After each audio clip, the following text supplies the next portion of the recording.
Muy buenas a todos y bienvenidos a un nuevo episodio de The Hustle Podcast en el que revisamos cómo de fiable es esta nueva versión de los Warriors.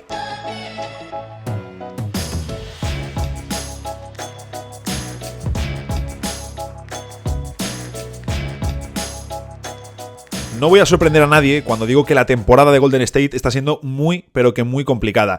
Pero sí que quiero aprovechar esta intro para hacer un resumen de una 2023-2024 que está siendo muy emocional, muy dura, está siendo todo un desafío para el equipo dirigido por Steve Kerr.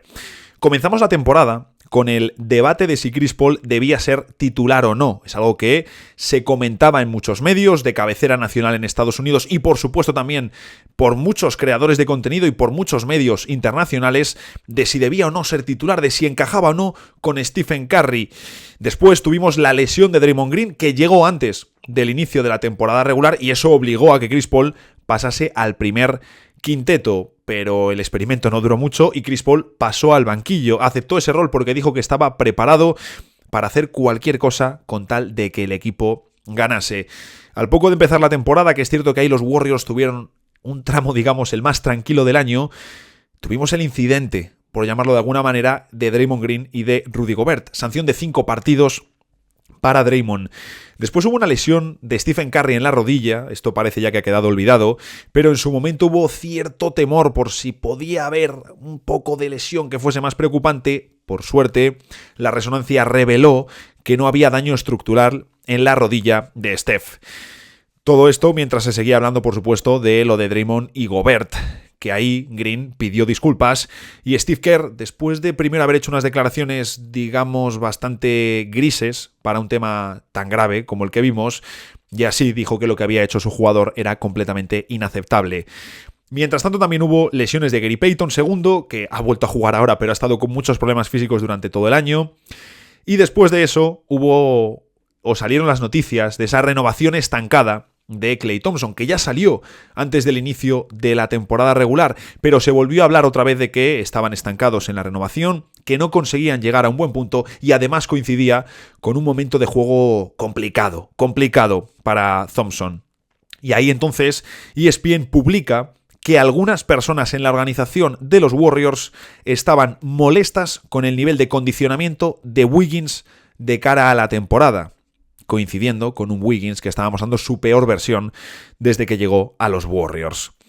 Después de eso y después de la vuelta de Draymond, al poco tuvimos el incidente de Draymond con Nurkic y la sanción indefinida.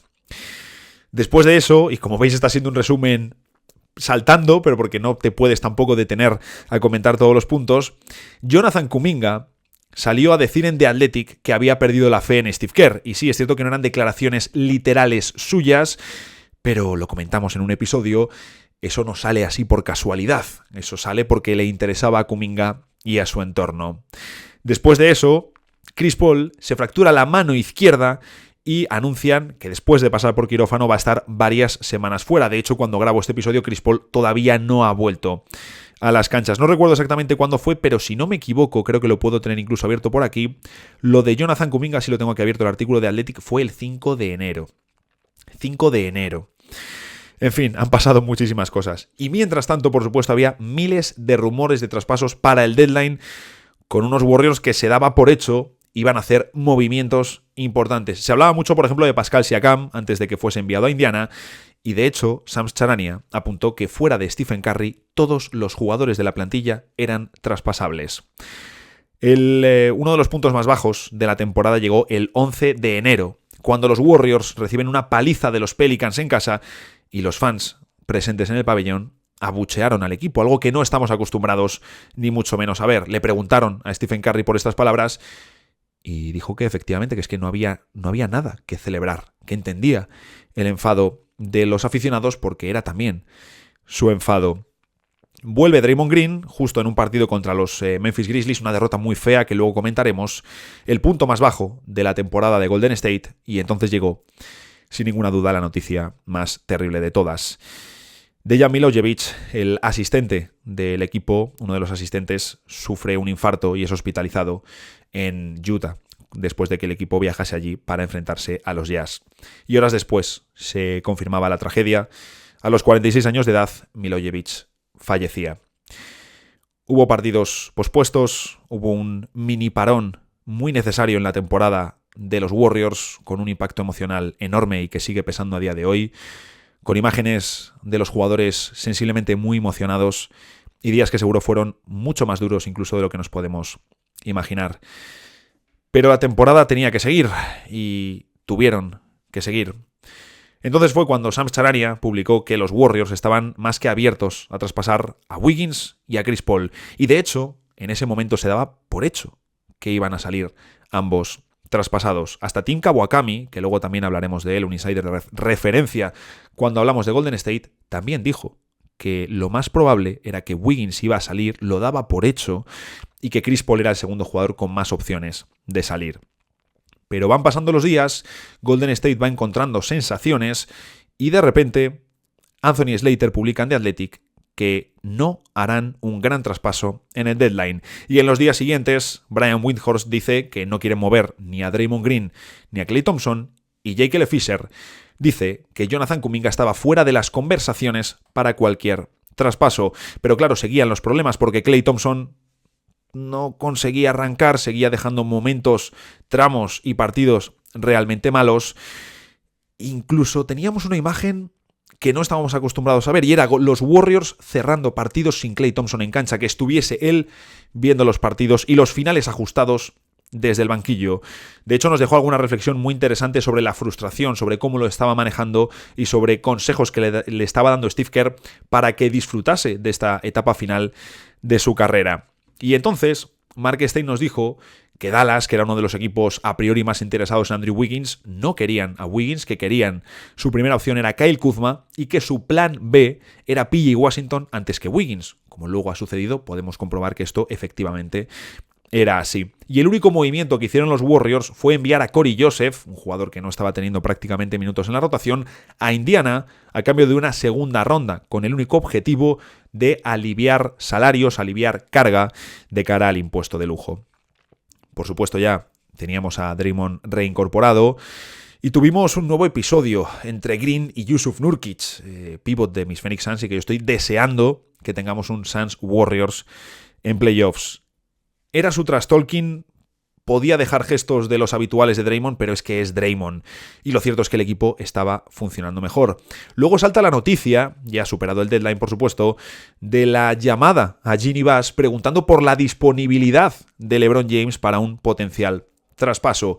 Y es evidente, llegados ya a ese momento, que los Warriors estaban con mejores sensaciones, pero también se van al parón del All-Star con una derrota fea contra los Clippers. Es cierto que si no ves el partido y ves solo el marcador final, dices, oye, pues ha sido una derrota ajustada, pero no estaba Kawhi Leonard y los Warriors sufrieron otra remontada en su contra. Es la segunda que sufren contra los Clippers esta temporada después de ir ganando por dobles dígitos, y han tenido también alguna otra, como por ejemplo una de Denver que, bueno, terminó con ese tiro completamente absurdo de Jokic para ganar el encuentro. Y Stephen Curry, después de esta derrota contra los Clippers, salió a decir que eran todavía un equipo muy average, muy de nivel medio. Y si quieres un equipo average, en la NBA no vas a ningún lado. Y eso es completamente cierto.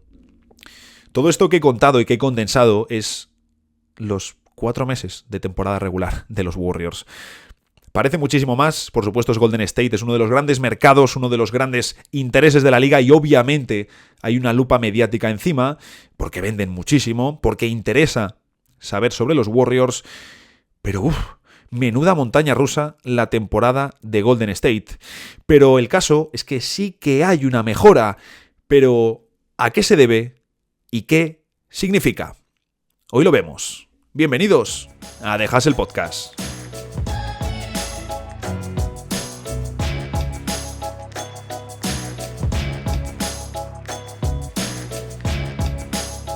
Iba a grabar el episodio esta mañana, es domingo a las 4 de la tarde. Todavía no he comido, pero es que venía de un partido y no me ha dado tiempo antes. Por si os lo preguntáis, hoy hemos perdido también, pero hay que decir que 63-64 en casa contra los primeros y que van invictos. Por lo tanto, aunque ha sido un final cruel porque nos han metido un 2+1 en la penúltima posesión, oye, de estos partidos en los que te vas y no te puedes ir contento porque has perdido, pero dices, vale, este es el camino, este sí que es el camino. y me está esperando un arroz con bogavante. O sea que, de verdad, me he venido a grabar el episodio antes de comerme el arroz con bogavante. Evidentemente no estoy bien de la cabeza. Aún así debo deciros, porque llevo bastante sin haceros updates de cómo va el equipo, de cómo va nuestra relación con el entrenador.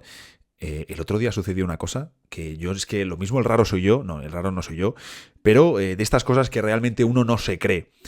Entrenábamos el jueves coincidiendo con partidos de la Copa del Rey del baloncesto. Copa del Rey del baloncesto, no me ha gustado como he dicho eso, pero bueno, de la Copa del Rey. El caso es que estaba él con un auricular y yo ya dije, ¿está escuchando el partido por la radio? No creo, no estará haciendo eso durante nuestro entrenamiento, en el que además está participando poco. Pues no solo eso, sino que hubo un momento de repente que le perdí de vista y fueron bastantes minutos en los que no le veía. Se fue el balón así un poco hacia la esquina, estábamos practicando 5x5, se va el balón hacia la esquina, voy para allá y hay pues típico almacén con las jaulas y demás, y estaba con el móvil viendo el partido. Yo, de verdad, hay cosas a las que uno no da crédito. ¿Cómo no doy crédito con el giro de la temporada de los Warriors? Y quiero empezar con unas declaraciones de Joe Lacob, el propietario de la franquicia, en el podcast de Kawakami. Os decía que íbamos a hablar de él, del insider de los Warriors, y que creo que son relevantes. Un propietario, además, que me gusta porque se moja, es agresivo en su enfoque de quiero ir a ganar, no me importa si hay que dejarse millones en el impuesto de lujo porque tenemos un buen equipo, lo hacemos.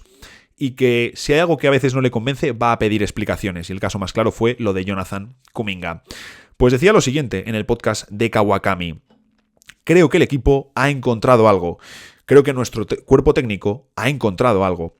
Estoy muy entusiasmado con lo que he visto. Todos deberíamos estarlo. En los últimos, 11 o 12 partidos, cuando Draymond regresó, lo cambió todo. La alineación con Draymond de center, Andrew Wiggins y el ascenso, por supuesto, de Jonathan Kuminga, junto con Steph y Clay, o Steph y Podziemski, ambas alineaciones, en realidad, funcionan genial. Jugamos muy rápido y tenemos un gran movimiento de balón. Estamos anotando y estamos jugando mucho mejor en defensa. Por lo que todo esto afectó a nuestro deadline. Y esta es la realidad de los Warriors, es decir, si Draymond Green hubiese vuelto más tarde, pues a lo mejor sí que hubiésemos visto movimientos en el deadline. No os digo algo súper agresivo, pero a lo mejor sí que hubiesen planteado seriamente la salida de Andrew Wiggins, pero justo el gran cambio en la temporada de Golden State, y comentábamos un poquito el otro día en el tier list de los equipos, ese ajuste que han hecho, que ahora vamos a profundizar, que realmente hay un cambio en los Warriors. Se nota viendo los partidos, se ven los resultados, nos lo dice la estadística avanzada y evidentemente, y nos lo dice Lacob, ha afectado de forma llena a sus planes en el deadline. También ha contado una anécdota que me parecía interesante sobre la suspensión de Draymond y quería también compartirla con vosotros. Y es que en verano, cuando renuevan a Draymond por 100 millones, ahí está siendo un ejercicio de confianza en Green, por supuesto. Y el caso es que Lacob le dijo, oye, es un contrato de 100 millones, no la puedes liar, te necesitamos. Y le vino a decir cosas como, oye, que no te suspendan, no la líes. Hay una parte de Draymond que es incontrolable, bueno, pues te pueden echar algún día, tal, pero no la líes de que te metan sanciones.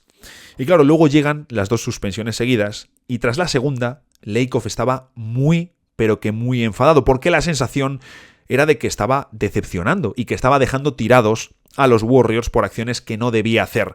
Y los primeros que fueron críticos con él fueron sus propios compañeros y es algo que es muy sano. El caso es que llamó a Draymond Green después de ese partido contra los Phoenix Suns y Dray ni cogió el teléfono ni contestó al propietario, ni le llamó de vuelta, ni le escribió ni nada. El caso es que ahí no contactaron y luego, ya después cuando había vuelto a las canchas, Draymond en su podcast contó esto, de oye, Lacob me contó esto cuando firmamos el contrato, me dijo que no hiciese esto, luego lo hice, me llamó y no fui capaz de cogerle el teléfono. Y a Lacob le hizo gracia que saliese al podcast a contarlo así, porque fue tal y como sucedió. Y dice Lacob, sí, estaba muy enfadado, se lo dije, le dije a Draymond, oye, he visto esto en el podcast, y tiene razón, porque, claro, Draymond decía, no, es que Lacob estaba muy enfadado y no le quise ni coger ni le devolví la llamada. O sea, él era perfectamente consciente, y Lacob le dijo, estaba muy enfadado, se rieron, y obviamente ya está todo solucionado, y dice, Draymond es así, te cuenta las cosas tal y como son. Vamos a ver unos datitos y qué ha cambiado en los Warriors. Os decía que íbamos a hablar de una derrota que sufrieron contra Memphis, que para mí es su claro punto más bajo de la temporada, porque es justo cuando vuelve Draymond Green.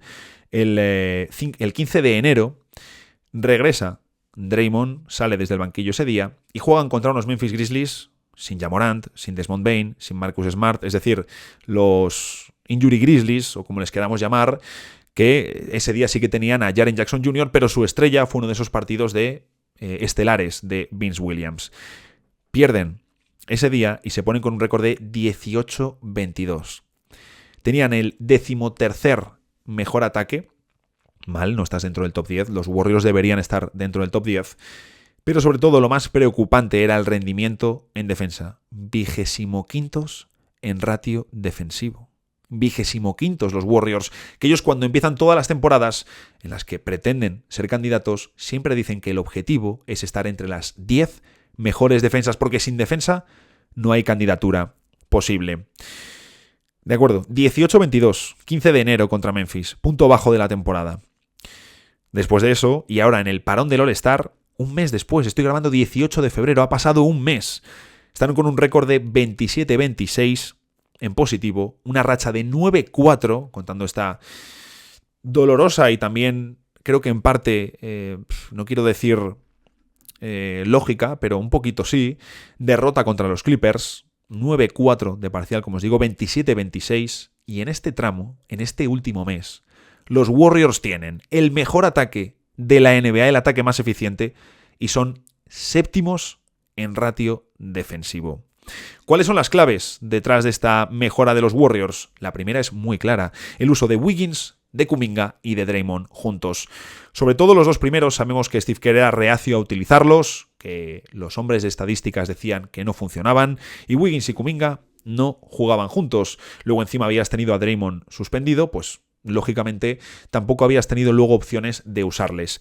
Pero sí que estamos viendo que esta es la nueva base del small ball de Golden State.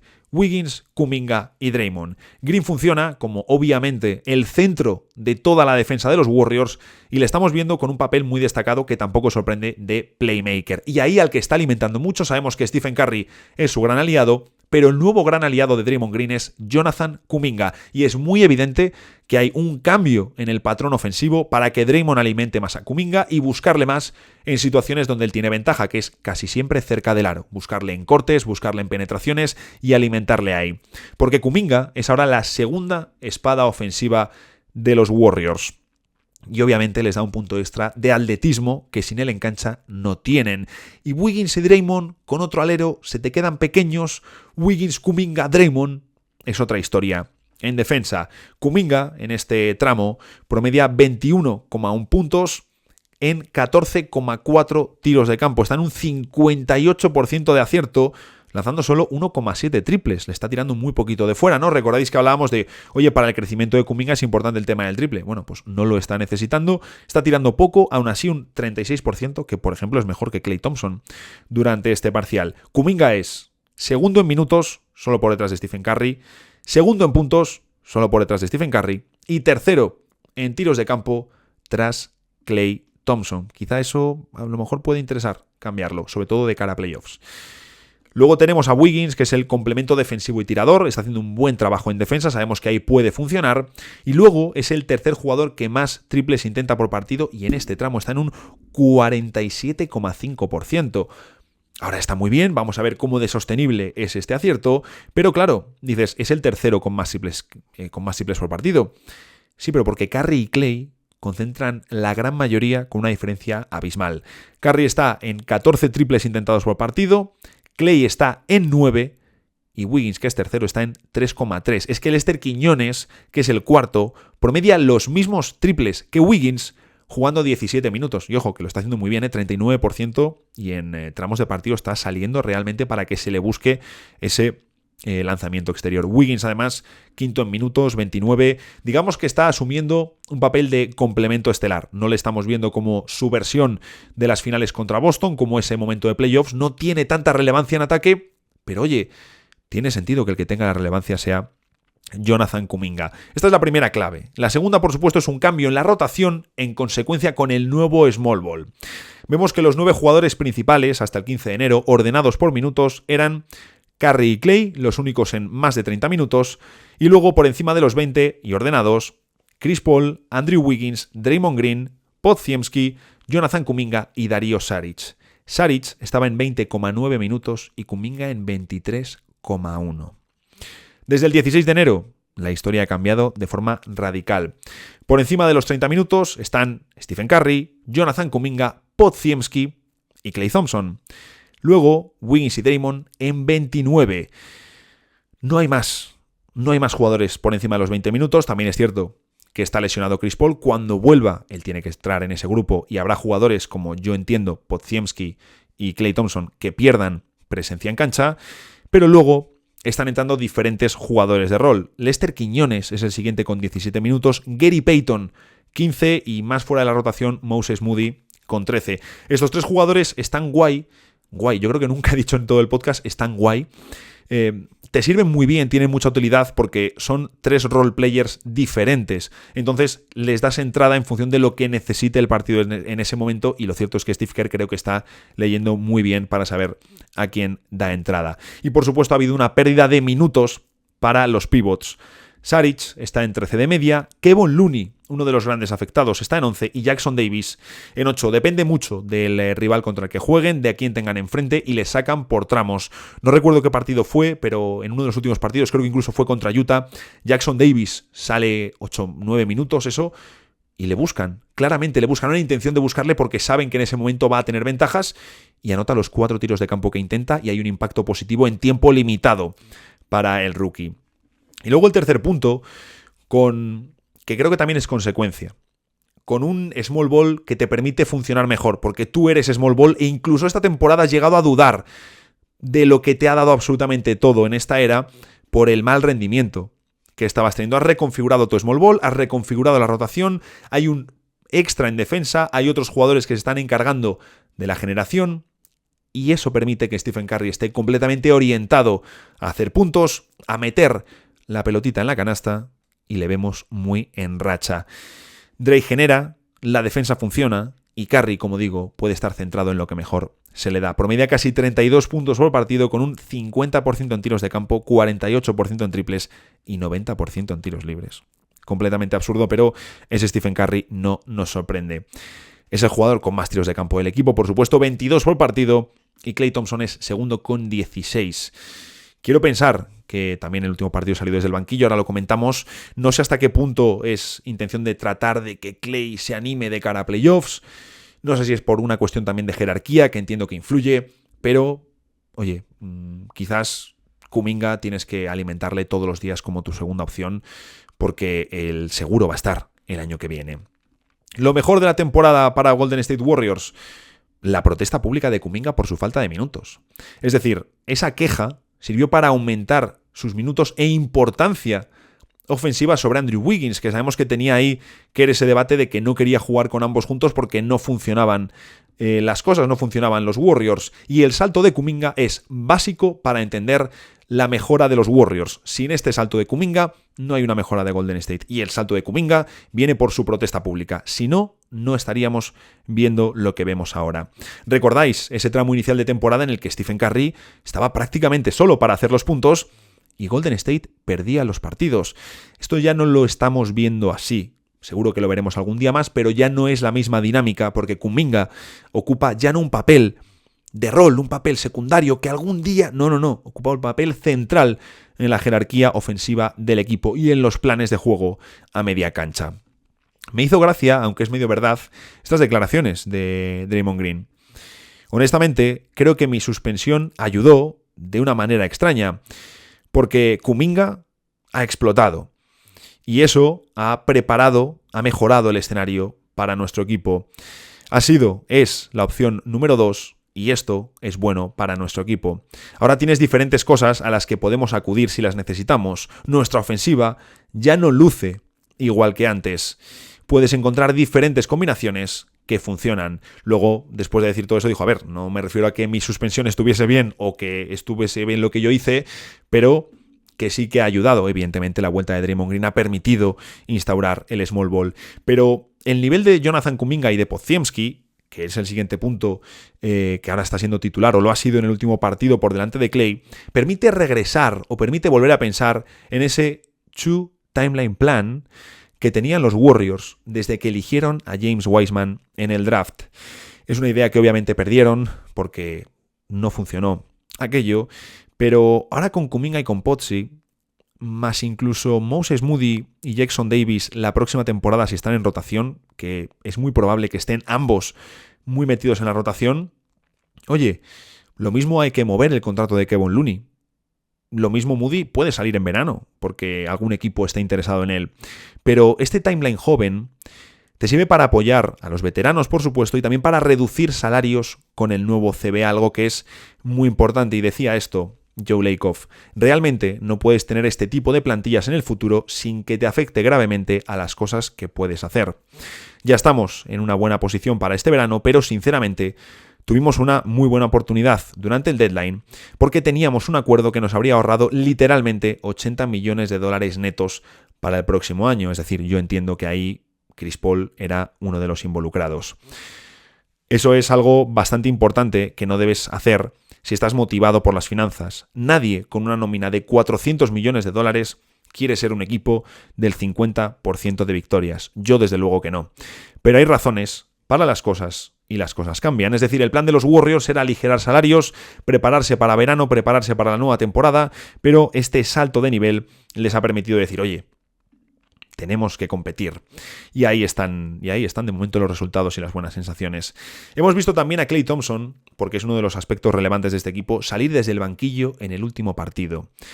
Lo hizo contra Utah, el anterior fue el de los Clippers, en el que perdieron los Warriors. Era la primera vez desde marzo de 2012, que por aquel entonces Klay era un rookie de 22 años, que tenía a Monta Ellis por delante. En marzo de 2012 fue la última vez que Klay Thompson salió desde el banquillo. Ya en la siguiente temporada, la 2012-2013, tras el traspaso de Monta Ellis, fue el inicio de los Splash Brothers. 727 partidos consecutivos como titular. Y Kerr precisamente tomó la decisión tras la derrota de los Clippers. Dice que Klay no estaba emocionado cuando le transmitió la idea la mañana siguiente de la derrota, pero que tampoco esperaba que le emocionase la idea. Es lo de siempre. En Estados Unidos lo de ser titular pesa mucho más que en Europa a un nivel cultural. Y es algo también que Steve Kerr dijo que venía ya rumiando en los días anteriores. Pues bueno, dejó contra Utah 17 puntos en 11 minutos de la primera parte, más 18 puntos en el tercer cuarto. 35 puntos con 13 de 22 en tiros y buenas acciones en defensa. El mejor partido de Klay en toda la temporada. Pensé en Manu Ginobili. Ese tipo tiene 4 anillos y una medalla de oro y salió desde el banquillo durante toda su carrera. Y no creo que nadie menosprecie su candidatura al Salón de la Fama porque es uno de los más grandes. Kerr también ha dicho que no es definitivo, pero que sí que seguirá después del deadline. Yo entiendo que ese no es definitivo, es porque en parte es verdad, porque seguirán probando, que luego también vuelve Chris Paul, vamos a ver cómo lo apañan, pero oye, lo mismo tiene sentido meter a Pozzi, que está funcionando muy bien, pero muy bien con los titulares, y que Chris Paul y que Klay Thompson le den un mayor equilibrio a la segunda unidad de los Warriors. Vamos a ver, porque eso puede ser, obviamente, un punto de mejora. La cuestión es, por supuesto, ¿dónde terminarán los Warriors? Porque ahora estamos viendo una racha positiva.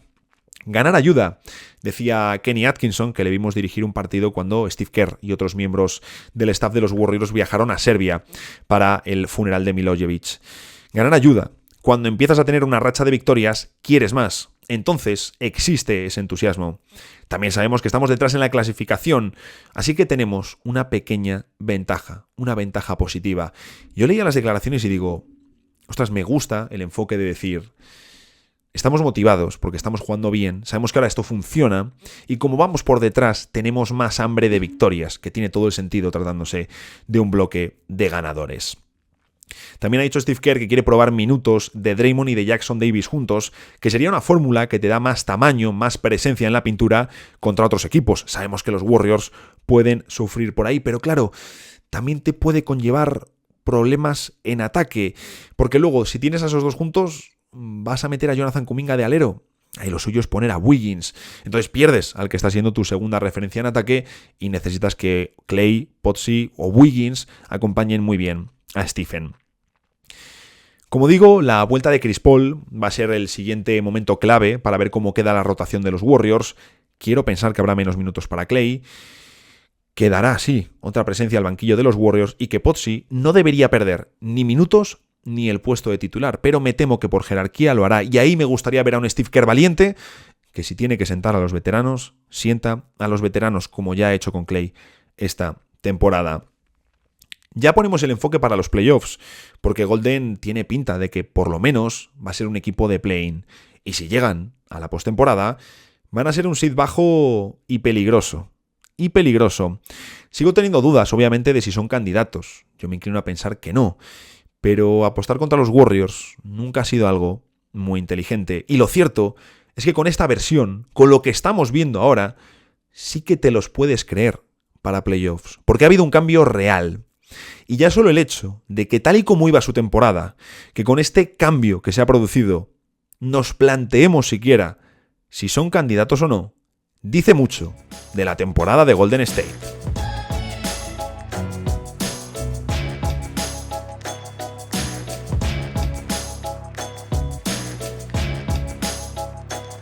Hoy es lunes y eso en Dejas el Podcast significa que tenemos la sección de estadísticas, pero como bien sabéis es la sección más variable de este podcast y hoy la vamos a convertir en la sección de opinión. ¿Qué pasa con el All-Star Game de la NBA? Me gustaría saber qué hacéis vosotros durante este fin de semana, porque hablando con compañeros de profesión, muchos este fin de semana directamente no están, no ven NBA, no ven el fin de semana de las estrellas. Lo siguen por highlights, lo siguen por redes, pero aprovechan para desconectar de la temporada. Puede ser también porque al final estás trabajando con ello y no es lo mismo. Pero hablando con amigos, hablando con gente que es del mundo del baloncesto, que les interesa la NBA, tengo la sensación generalizada de que no hay tanta emoción como había antes con el All-Star Game. Pepe Brasín el otro día en Pepe Diario me decía que cómo veía yo el All-Star y le decía, pues sinceramente, digo, no lo voy a ver. Digo, hace unos años sí que me emocionaba, pero antes ya no. Y me decía, bueno, pues te pasa como a todo el mundo, ¿no? Como a todos nos pasa. Que según van pasando los años, el All-Star cada vez te ilusiona menos. Pero sí que tengo la sensación de que antes había más emoción generalizada. A mí me gusta ver los highlights, ver lo que ha sucedido, pero no lo veo en directo ni lo sigo como lo seguía antes. En su día me hacía mucha ilusión el All-Star de la NBA. También es cierto que en su día pues eres un chaval más impresionable que estás viendo tus primeros All-Star. Pero sí que creo que hay una diferencia generalizada. La audiencia sigue funcionando en Estados Unidos, a nivel local les da buenos resultados, sigue habiendo un elevadísimo engagement en redes. Al final no solo hay que pensar en el directo, sino todo lo que supone. Pero tengo esa sensación de desinterés por una buena parte de la audiencia. Y tenemos que mirar muchas cosas porque, por ejemplo, no hay emoción ya en el concurso de mates. Llevamos años sin un buen concurso de mates. Y lo que es peor, ya no solo sin un buen concurso de mates, sino sin un buen concurso de mates mediático. La NBA necesita grandes nombres en su cartelera del concurso de mates y no los tenemos. Eso es un problema para todo el mundo, para la NBA, para el concurso de mates, para los aficionados, en fin, para el All-Star. No es bueno que no haya grandes nombres en el All-Star. Todos mis respetos a McClung y a Jacob Toppin, pero, ostras, que dos de tus participantes sean jugadores con contratos two-way, con contratos duales, no habla bien de la imagen que se percibe entre los propios jugadores de la liga respecto al concurso de mates, porque cuántas estrellas que se lo hayan tomado en serio hemos tenido en los últimos años, y no me vale Jaylen Brown. El concurso de triples claramente ha tomado el papel de evento principal de la noche de concursos. Y oye, luego el de habilidades, pues bueno, es gracioso. Últimamente te meten además a jugadores muy altos que lo ganan, pero es un calentamiento, van andando. Cuando pude estar en el All-Star de Chicago, ya por la tele me parecía que iban a medio gas. Pero en directo se confirma, el concurso de habilidades es un calentamiento, se lo toman muy tranquilamente. Y es evidente que la NBA necesita reinventar la noche del sábado, porque la noche de concursos ha perdido muchísimo. Y ahí, por supuesto, el gran problema es el detrimento del concurso de mates. Parece muy clara, y además se ha comentado muchas veces, no es algo novedoso, la idea de meter un concurso de 1 contra 1. Sí hay que decir, por supuesto, que sabemos que la NBA trabaja siempre en tratar de mejorar la competición. Es una de las grandes ligas del mundo que más trata de innovar y de probar cosas. Y si algo funciona un par de años, pero vemos que tal, lo volvemos a cambiar. En ese sentido, desde luego, no se les puede reclamar nada. Pero, joder, el concurso de 1 contra 1 es algo muy claro. Hay que decir que ha sido una muy buena decisión el Sabrina Ionescu contra Stephen Curry. Porque, y puede parecer una chorrada, que no lo es, pero amigos míos del mundo de baloncesto que siguen la NBA por redes me han dicho, no conocían a Sabrina, me han dicho, oye, ¿Sabrina quién es? Y eso es bueno, es decir, que haya interés, eso es bueno, pero no me han preguntado quién es Jacob Toppin. Había algunos que conocían a McClung del concurso del año pasado y les ha sorprendido que volvéis a estar. Por eso me gustaría también saber vuestra opinión, porque no sé si es algo ya solo de la gente que yo conozco o es algo generalizado, pero bueno, por lo que he visto también por encuestas por ahí, por Twitter y tal, creo que es un poco la sensación de todo el mundo. Lo que pasa que pues todas esas cosas pues no son vinculantes, obviamente. Lo ideal sería conseguir que los jugadores se lo tomen más en serio, pero es que no da esa sensación. Por otro lado, vemos que para muchos transmiten la sensación casi de ser un suplicio estar en el fin de semana de las estrellas, cuando al final es parte de su trabajo y tienen que entender que tienen que promocionar lo que hacen y que el All-Star de la NBA, el fin de semana de las estrellas, es uno de los grandes, uno de los principales eventos de la temporada de la NBA. Es parte de su trabajo, como estrellas de la NBA. Lo hemos comentado en varias ocasiones, la NBA es una liga que se construye sobre estrellas, para lo bueno y para lo malo, y evidentemente te ha dado muchísimas más cosas positivas que negativas. Pues oye, las estrellas se lo tienen que tomar en serio. ¿Qué ocurre? Que también muchos están ahora en Cancún, aprovechando días libres, y alguno está casi más pensando en lo que va a hacer en los pocos días de descanso que tiene después, que en el mare magnum de gente y de locura que es estos días. Pero de nuevo, eres una estrella de la NBA, es parte de tu trabajo. Además hay que entender que el All-Star es un centro neurálgico de operaciones durante estos días. Lo que vemos es solo una parte. Hay muchísimos eventos. Lo pude comprobar de primera mano cuando estuve allí, que no paras en todo el día. Quieres hacer un montón de cosas, haces un montón de cosas y te vas con la sensación de que no has hecho todo lo que querías. Pero de verdad, hay muchísimos eventos y muchísimos puntos de interés. Como por ejemplo el Basketball Without Borders. Y hay una cantidad de gente, pero no os lo podéis... O sea, de entrenadores, de agentes, de directivos, de exjugadores, de todo. Hay de todo y es el momento en el que se concentran todos en una misma ciudad y puedes acceder a ellos de forma más sencilla. Entonces, como digo, sigue siendo un evento principal de la temporada, pero estoy convencido de que hay una pérdida de valor que también perciben y notan los aficionados, una pérdida de peso, de relevancia, por mucho que siga siendo un evento rentable para la NBA. Y la liga tiene que seguir buscando algo más, seguir buscando novedades en el All-Star Game, que no es sencillo. Ahí al final es motivar a los jugadores. Noche de concursos. ¿Qué pasa con los mates? Habrá que preguntarse qué se hace allí, porque llevamos años sin un buen concurso y necesitamos grandes nombres en la cartelera. Y el más claro, incluir el de 1 contra 1. Lo ha dicho también Jalen Williams este año, aunque todos los años, en todos los All-Star, más de 1, 2, 3, 4 y 5 jugadores dicen que efectivamente el concurso de 1 contra 1 sería muy interesante, ellos se muestran a favor y luego, lo decía Jalen Williams, ellos en verano practican muchísimo y juegan muchísimo 1 contra 1 que no se ve. Por lo tanto sería una competición muy interesante. Y esperemos el año que viene, a mí me encantaría poder ver ese Sabrina Ionescu que ha retado a Curry y a Klay Thompson, quiere enfrentarse a los dos. Sabrina Ionescu y Caitlin Clark contra Stephen Curry y Klay Thompson. Sería maravilloso. Esas sí que son ideas buenas y por supuesto ahí con la NBA hay que decir, oye, cuando lo hacéis bien, lo hacéis bien. Pero lo dicho, a ver si recuperamos un poco la ilusión porque no me motiva el All-Star como antes y eso es una auténtica pena. En fin, ahora sí que he compartido el documento para que me dejéis vuestras opiniones impopulares, que el otro día no lo hice y llevaba unos días sin parar. Me había sido completamente imposible. Pero Como os digo, ahora sí, si os metéis en mi Twitter, en mi Instagram y tal, ahí lo vais a tener compartido. Dicho esto, me voy a ir a comer ese arroz con bogavantes, que se me va a quedar seco. Y ya sabéis, nos vemos el jueves, en el próximo episodio de Dejas el Podcast.